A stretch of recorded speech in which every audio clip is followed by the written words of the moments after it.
রহমতুল্লাহ বারাকাতুহু। প্রিয় ভিউয়ার্স, কেমন আছেন? আশা করি সবাই ভালো আছেন। আমি ভালো আছি। আজকে একটা গুরুত্বপূর্ণ বিষয় নিয়ে হাজির হইলাম। নামাজে মনোযোগ ধরে রাখার সেরা উপায়। যখন নামাজ শুরু করো তখন মাটির দিকে তাকাও। লাভ, মৃত্যুর পর আমাদের এই মাটির মধ্যে যেতে হবে।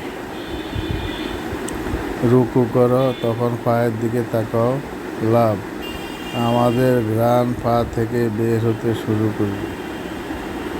যখন সেজদা করো তখন নাকের দিকে তাকাও। লাভ, মৃত্যুর পর সবার আগে নাক শেষ হবে।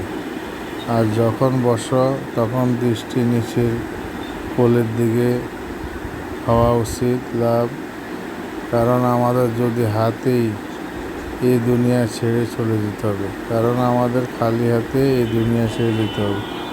ভিডিওটা লাইক দেবেন, শেয়ার করবেন, সাবস্ক্রাইব করবেন, অন্যকে জানার চেষ্টা করবেন। আজ এ পর্যন্তই। আসসালামু আলাইকুম ওয়া রাহমাতুল্লাহি ওয়া বারাকাতুহু।